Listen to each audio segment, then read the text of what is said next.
Hello everyone, this is CJ here, and I've been sick for the past 2 days. So instead of staying at home do nothing, so I rather do a useful video for you.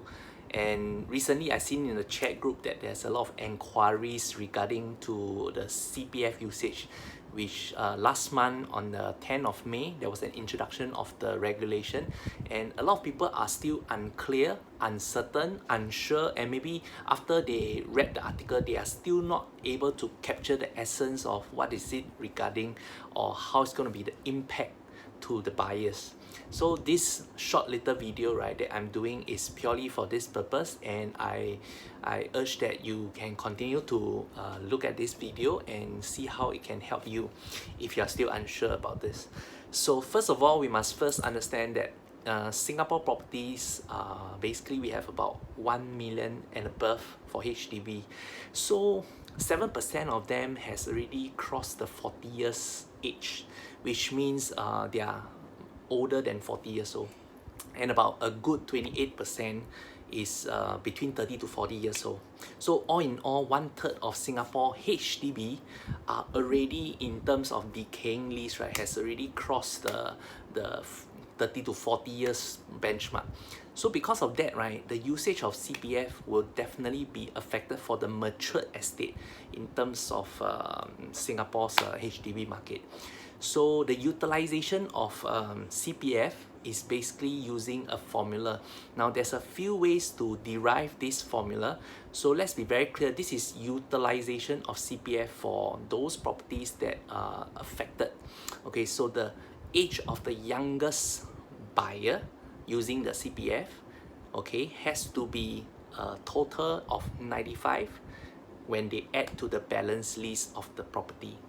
So let me give you an example of ways you can get this. Firstly, from the CPF board website, you can actually key in and you can get this formula where you can key in your client's data and you can get exactly how much they can utilize. Secondly, you can refer to the chart that was given by CPF board as well. And thirdly, there's an estimation of using a formula. So I've tabulated this formula for you. Formula for CPF usage. All you need to do is to use the remaining lease of the property minus 20 and divide by 95, which is the golden number, okay, minus the youngest age of the CPF user, and then minus 20, so you will get the answer. So this is a very simple formula just to understand the utilization of CPF. However, the utilization of CPF has nothing to do with the loan. So as long as you can be entitled and eligible for the loan, you can still use your loan tenure, you can still use whatever, you know, the amount of loan that you required. So this is just purely about the utilization of CPF. So the next thing that I'd like to share is regards to HDB. So HDB is a bit different from private property because HDB has an option of using HDB loan.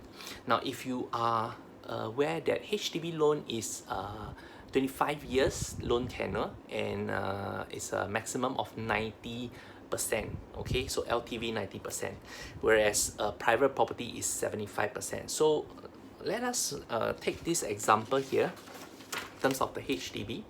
So for HDB, right, the CPF usage, you can use back the chart on the CPF website. However, this LTV, as you can see over here, it has greatly reduced in terms of the age of the buyer. If you are very young and you want to buy a very old property, your utilization in terms of CPF is affected. Secondly, your loan to value is also affected. So this is something that you may want to consider, and instead of running throughout, right, you realize over here it actually increase when you grow older, meaning to say you can actually take a bigger HDB loan and utilize more of your CPF, because as you age, right, probably you have more CPF. However, this does not contribute to a suggestion or recommendation that you use all your CPF. Obviously you have to do your math, because this is something that will incur the accrued interest. Now this obviously means you can have a bigger loan and a bigger LTV for HDB. So this is another example of why a lot of people are confused about the utilization of CPF versus the loan to value in HDB loan. Now, if it is a private or taking a bank loan for HDB, then it's quite straightforward. Why is it so? Because the bank will usually take a magic figure of 30 to 35 because banks do vary.